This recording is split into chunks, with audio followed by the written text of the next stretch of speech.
So ever since the whole adpocalypse thing on YouTube, YouTubers have, I don't know. I understand why they do it, but it really still pisses me off. They found all sorts of replacements for kill yourself. Yes, kill, die, whatever. Suicide is sewer slide. Turkey Tom called pedophiles PDF files. That's the one I don't have a problem with because that's really funny. It's really funny. Either way, though, like unalive yourself or sewer slide, they can't say porn. They got to say corn or prawn, grape as opposed to rape. It's like I saw, and I am being sincere.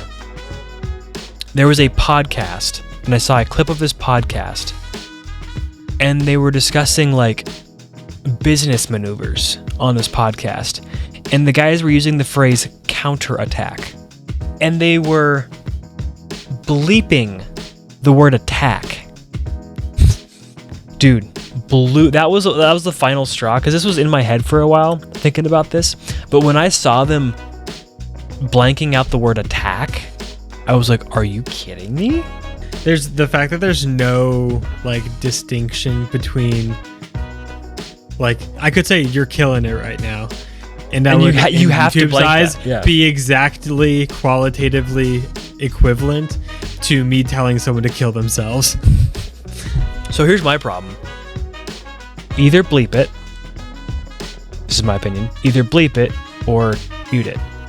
Because it really annoys me when you start saying this dumb crap like unalive or sewer slide. True. As if that like helps the video out. But it's so annoying when they're like making these super sincere, and then this is when she said she was graped. What? Dude, Pardon me? Self-delete. That's another one. Self-delete. Oh. Or game over yourself. It's so dumb, dude. It's like or in Minecraft. Yeah, that was funny though. That one's funny because like when Turkey Tom says that. Back to how Turkey Tom is better than all other YouTubers, because I watched a video today where he was talking about the whole Frogan thing. What he would do is when he says die, he mutes himself, and then he puts some like AI text-to-speech like unalive in Minecraft with like these funny animations over the screen, and he just makes it like a meme instead of like, and it's a self-aware like, this is not to be, this is ridiculous, I have to do this, so we're gonna do it in a ridiculous way, whereas some people try to still do, it's really a problem how some people unalive themselves over the problems of the world. Doesn't that make you sad when people self-delete? It's so dumb. It doesn't even make sense at that point. Just bleep that stuff. It is clever, but it is pretty stupid. All right, shall we hop in? Let's hop into this. Welcome to the way I said it was like a question. I was like, let's hop into this, and then I was like, when I edit that's going to be a nightmare to not sound like retarded. Regarded, you mean? Regarded? Oh, that is pretty. All right, you already said it, so I'm just going to hop in. Welcome to the Deep Fried Gaming Podcast, a podcast focusing on games and game news. We do old games, new games, reviews, roasts, and retrospectives. I'm one of your hosts, Josh. And I'm the other host, RJ. Today... Well done. Thank you. You can keep that in there. Oh, I have your permission? I ever do. Yeah, I know. That's the wonderful thing about being editor, is I can remove everything that makes me sound dumb. And I can keep everything that makes you sound dumb. So then I have to do like heavy lifting in my own videos to make it sound like I know what I'm talking about. That's like Atlas levels of heavy lifting. Yeah, I know. It's a full-time job. Today, though, we're looking at Children of the Sun. Children of the Sun is, how would you describe it? It is Sniper Elite meets Super Hot meets Far Cry 5. Okay, explain the Far Cry 5 part Colt. There. Oh, Colt. Okay. I guess it's a pretty obvious and blatant connection, but it is. I'm surprised you made me say it, but the whole point of the game is to kill every member of a cult and its leader. So correct. A simple explanation of the game and its mechanics. You play as a child, effectively. I don't know, how old is this chick? Just the girl. The girl. That's what she's called. And you are taking out members of a cult through a variety of levels. And it is all done with one singular bullet per level. As you shoot the bullet, when you make contact with a piece of flesh, organic matter, time freezes and you have the opportunity to change the trajectory of the bullet. Man, you're just trying so hard to beat the intelligence allegations by using words like organic matter. Why didn't you say when it hits a body? But instead, this guy's like, well, when it hits a piece of flesh or organic matter, if you will. If you will. If you or so epidermis, if surmise. You will. If you are so inclined, you could call it an epidermis of sorts. The dermal layer of a human being, Homo sapien, if you will. Well, technically, adjust glasses and fedora. You can also hit like gas tanks and stuff. So whatever, dude.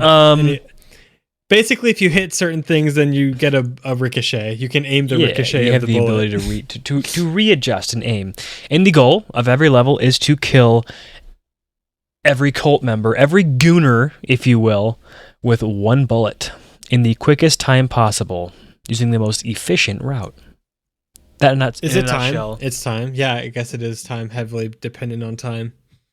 Well, yeah, because of your combo meter. Your combo meter.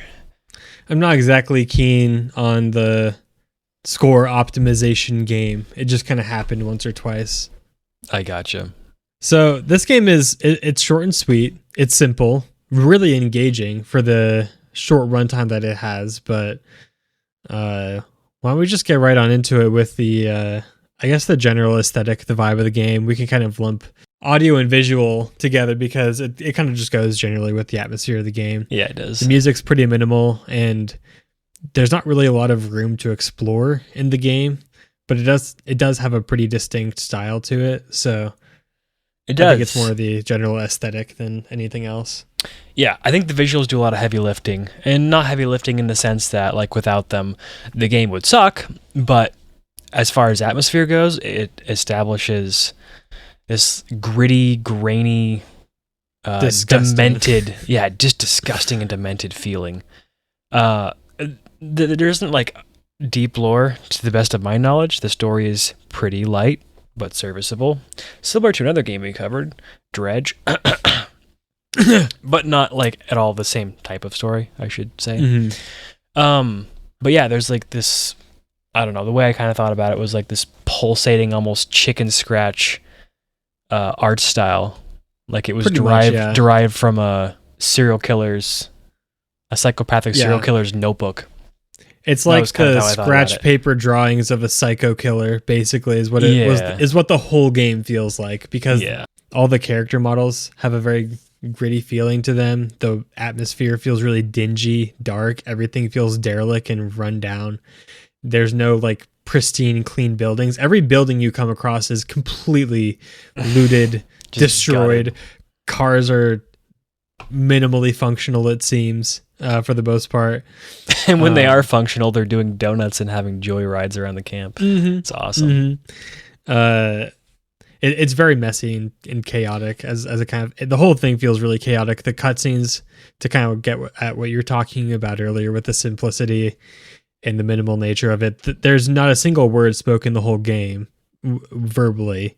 It's all text and there's very little of it. In fact, the cutscenes have zero text. It's just random still images. Or not random, but it's a few still images with like just tons and tons of overlaying scratch lines over it to kind of make it feel, disgusting. Yeah, they nail the aesthetic for this game. Mm-hmm. They sure do. I mean, honestly, it kind of feels like in some way somebody had an idea for an aesthetic, and they're like, we got to make a game out of this. We're like, well, how much game can we make? And they thought like, I don't know, 2.5 hours. You're like, okay, how much game for aesthetic can we get out of this? The game to aesthetic ratio. It's complemented really well by the soundtrack, which I'm not gonna tell you to go out and listen to the Children of the Sun soundtrack, because it turns out it's basically meager. Just a bass line that hums under your footsteps, and then like guitar screeches like what you hear at the end of a rock song once you beat the level. Well, yeah, but it is also dynamic, which is something I think you and I both have a very soft spot for. There's different abilities you unlock as you play the game, and the game does a great job of doling those out to you progressively. As I mentioned, I think it was about 2.5 hours for me to beat the entirety of the game, and I didn't like cruise through it. I know there's videos on YouTube that are 50 minutes long of people beating the game. So yeah. Either way, throughout the entirety of that playtime, they're giving you new mechanics. One of the very first ones you get is the ability to speed up. Basically, if you just left click, your bullet speeds up, and as it speeds up, this guitar tone gets louder and louder, and it builds intensity. And so with your speed, yeah, it would be kind of difficult to tell exactly how fast you're going just by visual, because that does come into play later, and I won't spoil all of the abilities or whatever. But with the audio, it gives you like a really good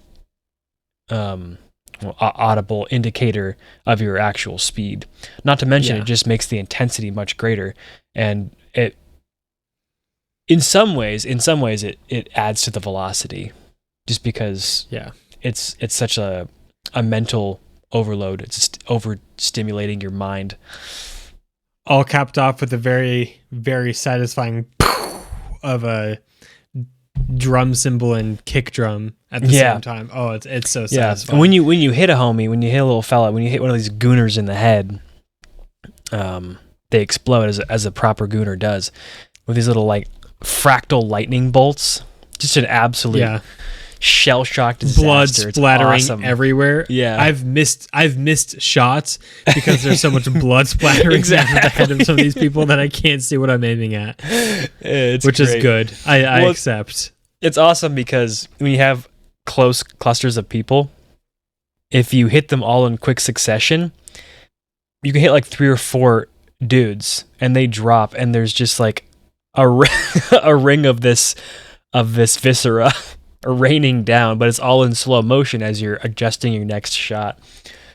That's pretty funny. Yeah.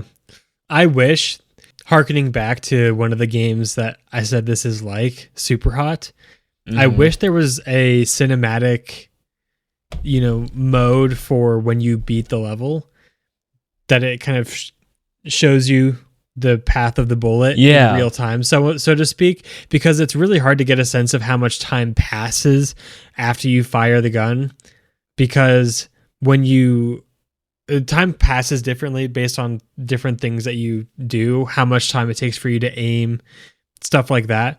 And so it's kind of hard to get a sense of it. But then when you finish, you realize when you've killed that last person, you realize, oh wow, this in the game's time took maybe 3 seconds, but I was playing this level for 5 minutes trying to figure out the trajectory of the bullet and all that kind of stuff. And Super Hot does this thing where once you beat the level, for those of you who aren't familiar with Super Hot, it basically is a game where you have to kill everyone in a room before they kill you, and time only moves when you do, so it gives you tons of time to figure out your next move.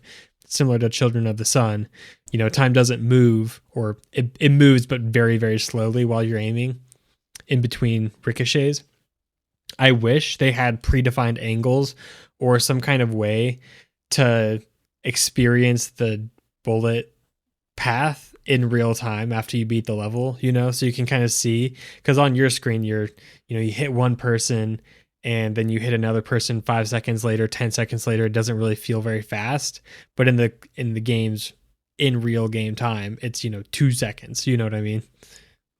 Yeah, that was a little underwhelming, because after I beat the first level, I thought that's what I was looking at. I don't remember what the actual like the button said.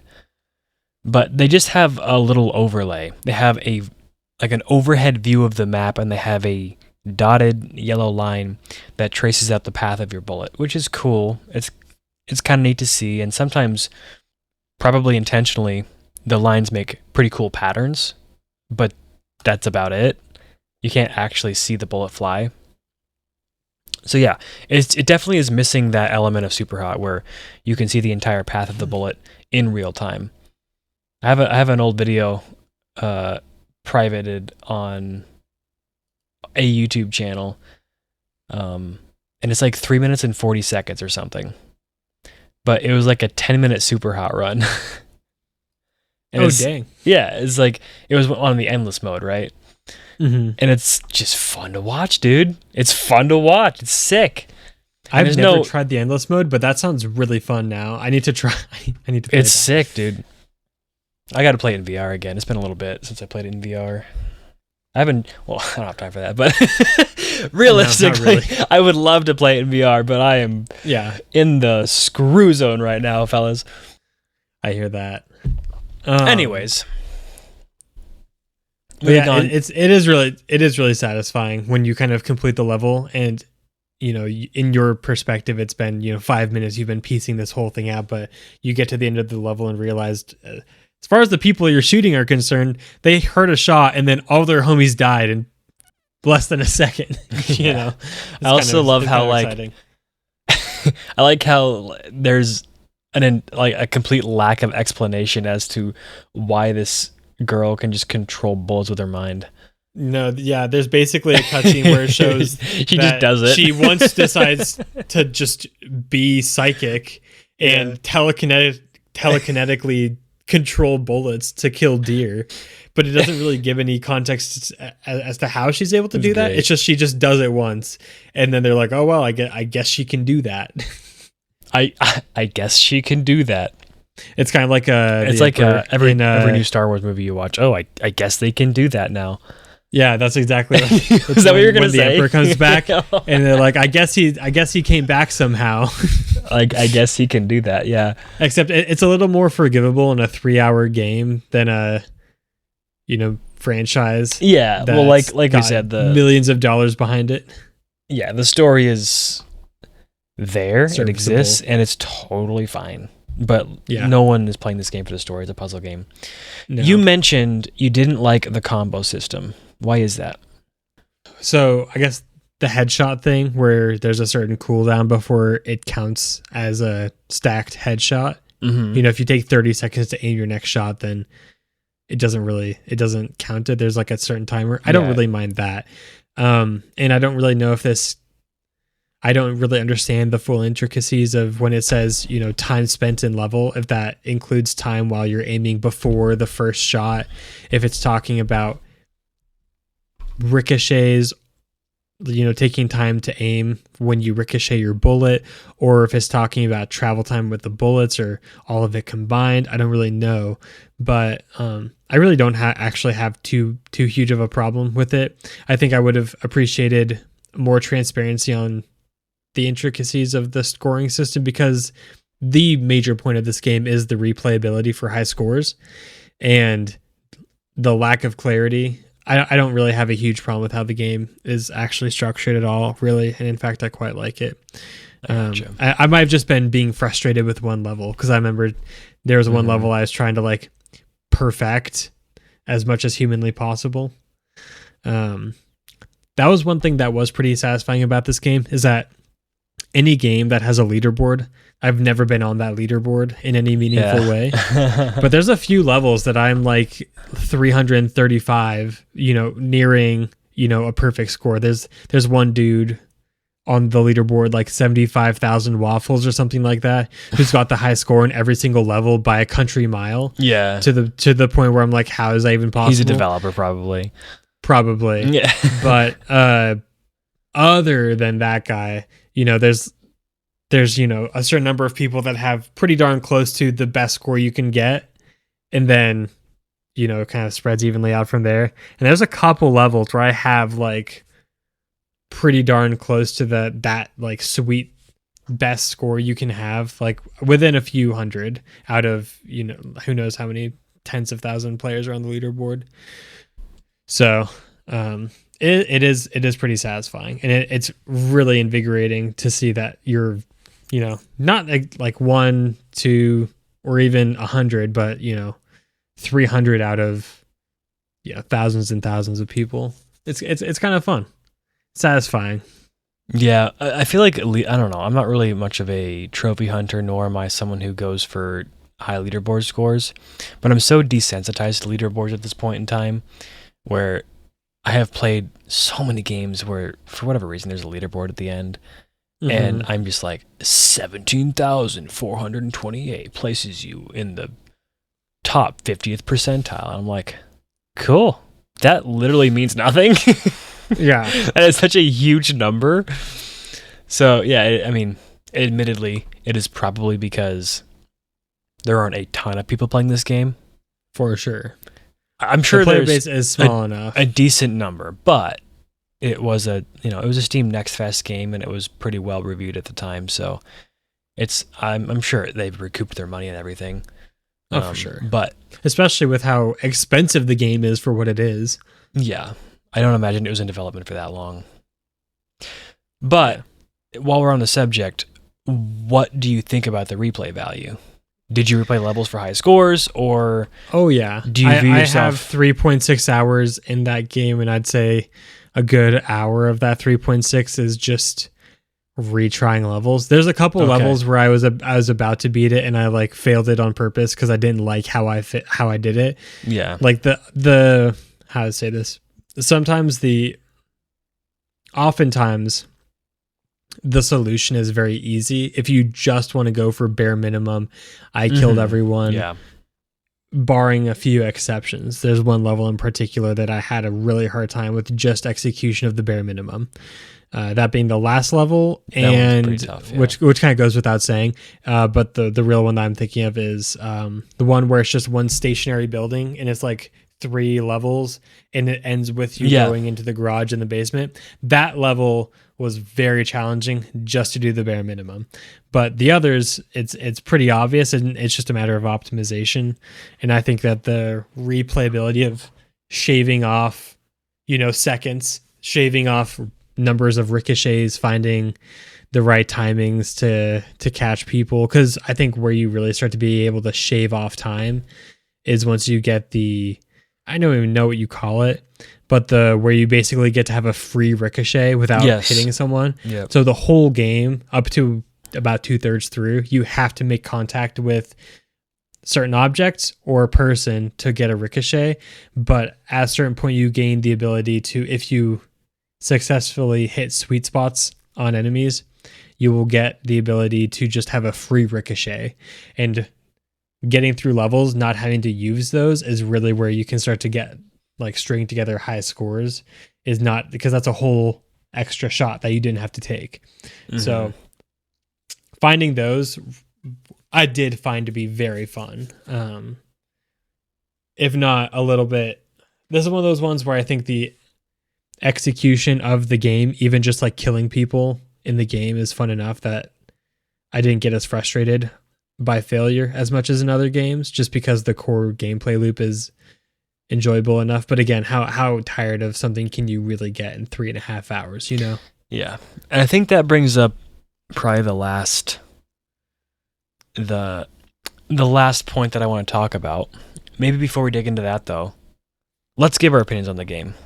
Like a thumbs up, thumbs down. What are your kind of final thoughts on the game? And we'll get into this other discussion here on price to value proposition. Sure. I mean, I think that this game is very fun, worth a playthrough, worth your time. It doesn't ask very much of your time. And I think that the optimization aspect of the game and its open-ended solutions is fun enough, but not at the sticker price, and certainly not at full price. I got it on 30% sale, and I would argue that I still don't know if I would stand by the game at that price. Okay. But on the flip side, I think it's a really good game, and I think that there's a lot of like solid work that was done into it. Okay, let me reframe that. If there was a feature like a workshop feature, like custom level feature, absolutely 100% worth the money. No questions asked.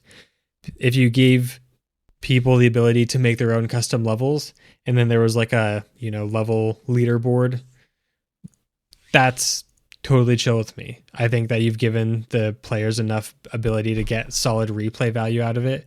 But as it stands, the game is whatever, 15, 14 levels. I don't know off the top of my head, but not that many hours of gameplay, and really the extra hours or minutes, depending on how much time you want to spend with it, is just optimizing those levels. So, and some of those are just throwaway tutorial levels or story levels. So yeah, I don't know. That wasn't very concise, but I guess. No, I get what you're saying. More or less, it is a good game. You had fun, but it's 2.5 to 3.5 hours probably. Yeah. And yeah, here's the thing. I played the game. I beat it in 2.5 hours, including some hours on my Steam Deck. I played it in Vegas, dude. It was kind of cool. Kind of fun. But here's the thing. I can't imagine. On a Steam Deck, when I'm like turning, it takes longer to turn. I played probably a good 4 or 5 levels, so maybe a third of the game. On a device that is both harder to use for a shooter game, and even if I'm good at it, slower to beat levels. And I still beat it in 2.5 hours. So safe to say, it probably would have been another 30-40 minutes shorter, not like a whole ton. But the game is $15. I did not replay. I replayed some levels immediately after beating it, similar to you, and then I was like, I was sloppy. I can do better. And so I did better. But I have no intention of going back. I have no intention of trying that's what to I beat. did too. I have no intention. I never went back of going back to it again, unless there's maybe an update of some sort. So it was very much a one and done game. Quick in and out. Took me a couple days to beat it. But this is where the question of price to value comes in, because I had fun. It was a good time, but it is 2 hours or 3 hours or whatever. So I want to have like a brief discussion here, because this has become a more relevant conversation as games become more and more expensive. And it's been the conversation has been games around for a while. It's a real thing. But I feel like I heard it really beginning to light up around Ratchet and Clank on the PS5, because it was one of the, I don't know if it was a launch game. It was very close to launch, though. Very close thereafter. And the game is 9 to 12 hours long. I had 9 hours and I was in like the last level. I never actually beat the game, but I paid $70 for it. Yeah, that's kind of wild. I quite frankly have a stack. This is the thing. I have a stack of PS5 games that I have not beaten. And I have not beaten them because they're like 60 hours long. Mm-hmm. So that's a weird conversation to be had too, where a game is so long, it's so worth the money, like God of War Ragnarok, that I don't touch it. I'm like, yeah, I'll play it. And just like, an hour here or there, I'll beat it eventually. But it's so daunting of a task that I don't even touch it. Anyways, I found an old Reddit post from a fella. He says, I think that most video games are way too short. When people say stuff like, this game has a whole 30-hour campaign mode, maybe it's just because I'm used to long games like Minecraft and Breath of the Wild, but I'm very hesitant. I'm very hesitant to buy games with anything under 80 hours of playtime. I'm very hesitant to listen to a guy that says long game like Minecraft, but proceed. I know what he's trying to say, but it is a silly thing to say. No, so that's his entire little post there. The fact that his like base, his starting like time for a game is 80 hours of playtime is insane. Can you name for me 3 games that have over 80 hours of playtime that are not filler nonsense garbage, excluding Persona 5. Excluding Persona 5, and I assume by extension Persona series. With that like grindy nonsense, right? You could probably make the case for Witcher 3, depending on how you play it, because there's a lot of side content, and the side content in that game is as good as the main content. It's not filler garbage, like, at all. Gosh, I'm coming up a little short. Well, here's the thing. They do exist. I'm not saying they don't exist, by the way.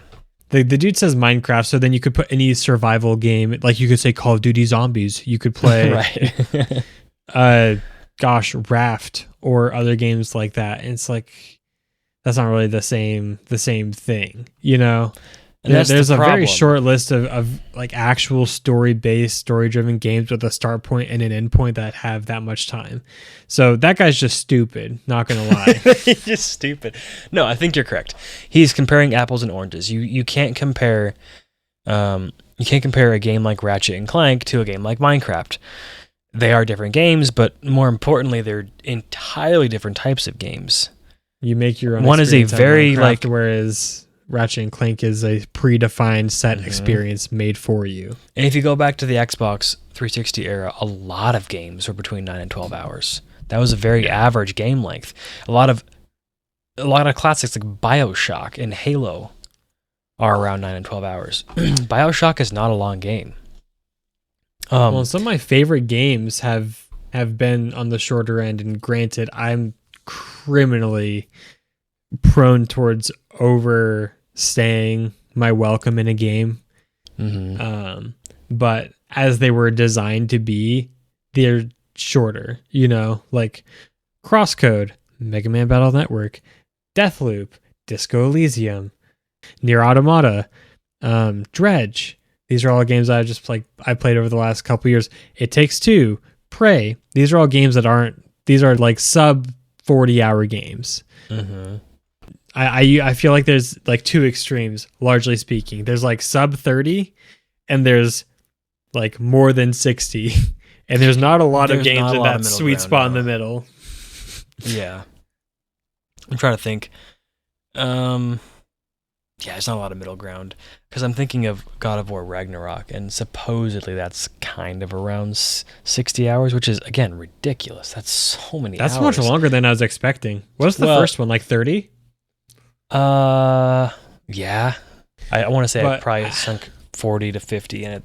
I mean, here's the thing that I think is frustrating when it comes to this discussion about value cost proposition, is that time doesn't necessarily equal value. So when this guy talks about how he's associating the value of the game relative to its sticker price, and his primary metric is how much time the game takes, I think that's kind of foolhardy.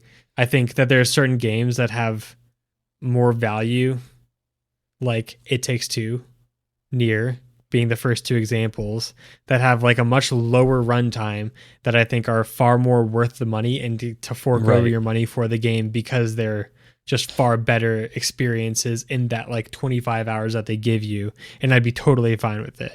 Now, if you're like really poor, no shame to you, and you like need to buy one game that's going to last you 6 months because you don't have the money to buy more, then yeah, sure, totally, whatever. But like, that's not really how most people who really play games treat games, you know? So yeah, you're bringing up a good point. There's different metrics everybody has to consider. The two biggest ones being time and money. And a lot of people, they design their metrics based upon how much time or how much money they have. So this guy says, this is a comment, he says, I heard somebody somewhere say that each dollar you spend should give you 1 hour of good gameplay.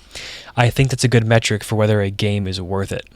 So $1 per hour, meaning at a minimum, if you're paying $60 for a game, the game should give you 60 hours of content. That is a little bit ridiculous. But that, to me, speaks of someone who puts a lot of time into their games. So, I mean, it's no mystery to you. My time is limited to play this stuff. And big runtimes scare me, because it can take me literally months to beat a game that's 40 hours, you know? Yeah. Whereas some people can do it in a weekend because they have a lot of time. But so it seems to me that kind of an inverse. So time is less valuable, though. There's an inverse equation. People with a lot of time probably don't have that much money because they're not working, right? Therefore, the games that they're playing need to have a long runtime because they can't afford to buy a ton of them. Whereas people with a lot of money, or at least an adequate amount of money, have a lot less time because they're busy getting money. So you have these two sides that are kind of clashing. And this fella below here, he's got a deleted account, so I don't know his name, but he says, wait until you have a full-time job and you actually like the idea of a 5-hour game. I haven't had the satisfaction of finishing a game in 2 years, and that one game took me 5 months to finish. With 10-hour work days, it's either play video games and live with the lack of sleep and feel miserable for a day, or not play them at all. And that's my stage in life right now. I'm getting to that point too, where it's like I'm trying to replay Nier with my brother because I've wanted to play a game alongside him, and I have like 1 hour of time before I go to bed, and I can either push beyond that hour and sacrifice sleep, which I need to do a double shift the next day, or I call it quits after that 1 hour. But I think fundamentally a lot of the conversation surrounding this stuff is treating games like movies when they should be treating it like food. And what I mean by that is most people, I feel like, around this conversation of value and cost of the game, uses a, very clear, exclusively time money proposition of how much value in hours of gameplay am I getting out of my dollar, when I think really you should be looking at more like, what am I getting out of this game? Does the game have like all the bells and whistles of the top of the line graphics? Does it have excellent gameplay, an excellent story, voice acting, fully rendered cutscenes, all the things? Then like, yeah, $60-$70 price tag might make some sense. But if the game is like pixel graphics, but it has a 80-hour runtime because it's got chock full of gameplay features and a ton of replayability, then maybe $40 is an appropriate price tag. Like what's the quality of the product and how many bells and whistles are associated with each game versus just, well, how many hours is this going to get me with my dollar, because I could get a lot of time out of buying Minecraft, but I would hate all of those hours because I don't like playing Minecraft. And it's just smacking blocks, as far as my experience is concerned. I think ultimately, like, as I've kind of looked into this discussion, the more valuable of the two resources is the time. Because that's the deciding factor. I just have one more comment here from Mr. Dude Dunn. Anyways, he says 30 hours. This is referring to the original poster saying, a 30-hour game? No thanks. He said, it's done in 2 days. Like, I don't give a shit if your game has exclusive 30 minutes of gameplay or some shit. I won't buy that game for £60. Or 60 euros. 30 hours done in 2 days? See, this is why I'm saying, like, time is the most valuable resource. Because this guy is unemployed. If you're beating a 30-hour game in 3 days, 4 days, a weekend or whatever, right? Or you spend your entire weekend. Well, he actually says 2 days, not a weekend. He says 2 days, not like over a weekend. Then time means nothing to you. Time means nothing. This is reminding me of when we first started the podcast and we'd turn an entire episode cycle around in a week. We'd play a game. But think of how much time we spent playing games. It was sickening. When we played Nier Automata, it was sickening. And we played Nier Automata and we both beat that game, which was like 40-something hours in 3 or 4 days. It was absurd. One of the top 3 most shameful things I've ever done in my life. And anyways, and I mean, you knew where I was going with that. Top 3? One of the top 3 most shameful things I've done in my life. But it was exhausting. Utterly exhausting. That it became a job for real. But there's people out there who do this on a regular basis. And because of that, their time is less valuable. It is actually less valuable than money. And it's like, dude, time is so important. And so that's where the flip side comes in. It's like, I totally get the idea that you don't want to overpay for less hours than you deserve at that price. Also, for me, I don't want to pay for something that, one, I might not experience at all because I get scaled by big numbers. Yeah. But secondarily, I just stop enjoying it because it's too long. And ultimately, like, that's where the value really is, just like the value to price is an entirely personal decision based upon your current life circumstances. And why I think making like a hard and fast rule such as 1 hour of gameplay for every dollar spent is just ridiculous, because stupid. Yeah. Everybody has different currencies that are more important than others. And for me, that is time. Time is far more valuable than money right now because I have so little of it. And so I'm much more willing to dish out $15 for a game like Children of the Sun than I would be for God of War Ragnarok, which I still have sitting on my desk and I've played an hour of. And I may not finish it for years because it's too damn long. It's too long, dude. Yeah. For right now. Even though it is probably objectively on nearly every metric better than Children of the Sun. Right? Yeah. And that's just... I mean, you're completely right. The reality. For me. What about you? And I couldn't agree more. I think... I guess my thoughts most concisely put is that sometimes the runtime of a game isn't the most valuable thing. And similarly, I have certain games that I'm much more eager to play, like the most recent, like a Dragon Entry. But I literally have to clear out my schedule to prepare to play that game, you know, forking over $70 for an experience that's going to last me for months, you know. So it's sometimes nice just to drop $12 on a game that you can play in a couple nights, get a good experience out of, and then uninstall and, you know, never look back. Yes, sir. Because you got the full experience in a couple nights. I'm okay with that. I fully concur. And as a result, I do recommend Children of the Sun, even though it is admittedly a poor price to time ratio. Well, I should say I recommend it to people who have a strong value of their time. I agree. But yeah, I think that just about does it for us today. I think it does. On your way out, feel free to check out our YouTube channel. We are getting that up and running. We have 3 videos up. 2 from myself and 1 from your boy RJ. There's a companion video to our Dredge episode if you want to check that out.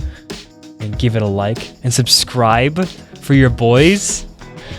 We're working on getting some more videos down the chute here pretty quick, but videos are much more another thing to pull our time away from gaming. Which every new means thing less we time do, for podcasts. every new thing that we do with this podcast, whether it's videos or episodes, it's just less time we can actually play games, which is we really are stupid ironic because we chose to take up doing YouTube content in earnest, which is a way more time-consuming medium. As we've both taken on more work responsibilities, which means we have less time to play games to record on. So we're working on games over the long haul to do recordings on, but we also want to put some time into videos. We're working on all sorts of different things. We hope you check out our channel.